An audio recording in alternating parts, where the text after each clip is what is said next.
it. If somebody's out there, just come on out! What is that? The hitchhiker. What were they all doing here? What the hell are you doing in my house? You're gonna die.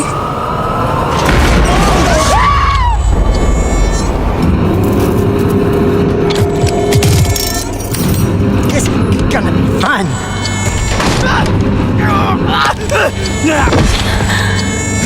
You know I can't let you leave.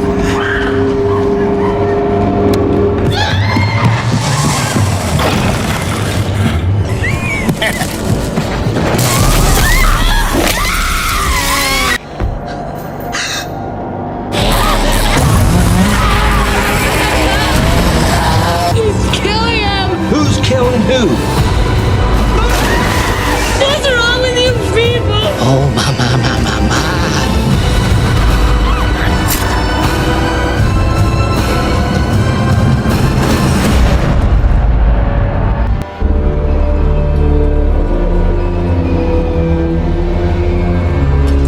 The film which you are about to see is an account of the tragedy which befell a group of 5 youths.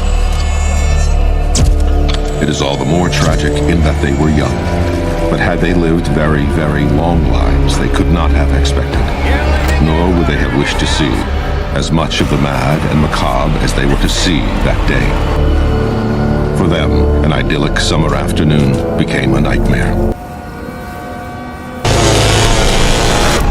Hello, my name is Michael Morley, and I'm here to review the Texas Chainsaw Massacre, the video game.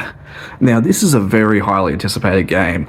I have been waiting for this game for a while. I've been pretty interested in the story, the aspect, and I've got to tell you, my God, this is a terrifying game. It is scary. It is impactful. It is on the edge of your seat fun.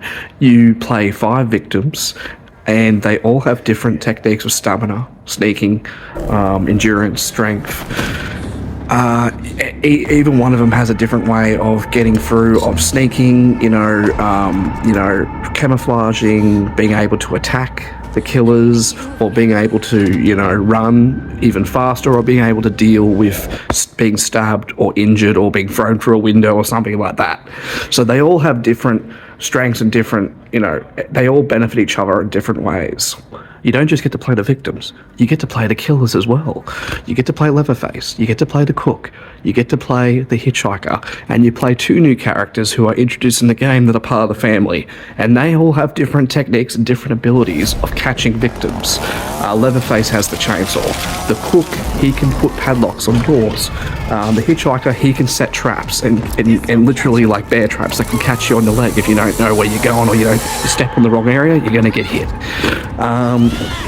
This other bloke, who's a new character, he can catch you by seeing fresh footprints. He can follow your footprints and know where you are. If you have just freshly just ran into an area, into the forest, he can follow those footsteps and find where you are.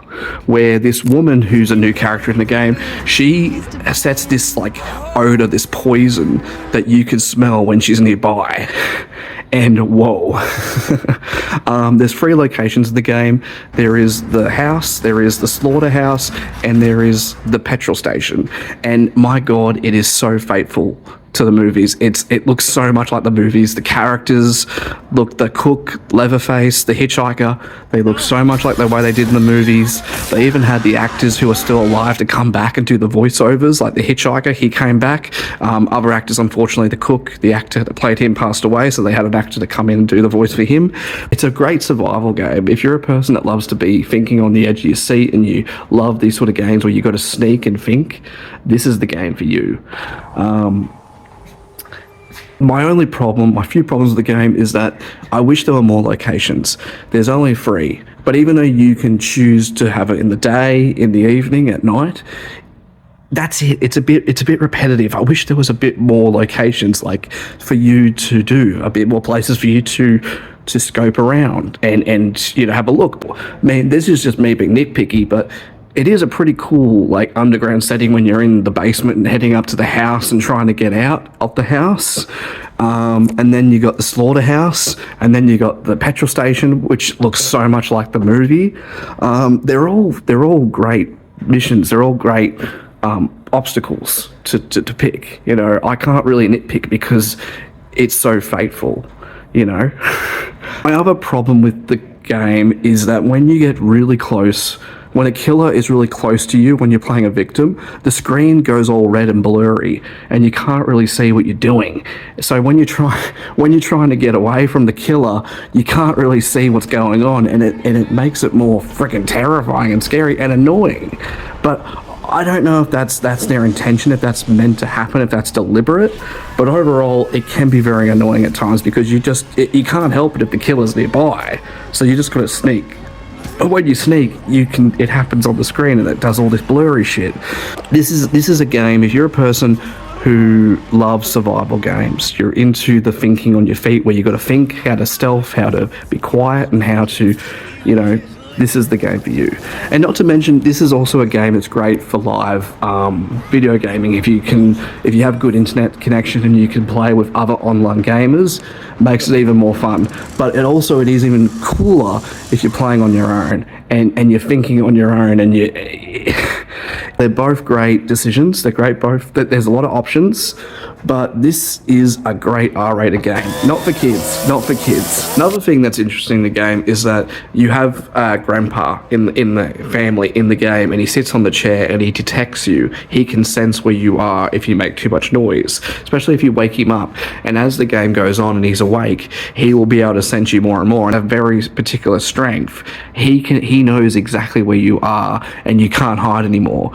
So the only way for him to not be able to detect you is that you have to stun him.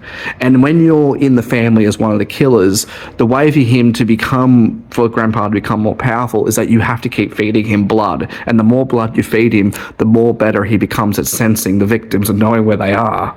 And yeah, that's another great fun way of the game. But when I'm a victim, I just kept stunning the bastard because he's a little old man in a chair that just sits there and does nothing. So I just kept hitting him. It's like, hit the bastard.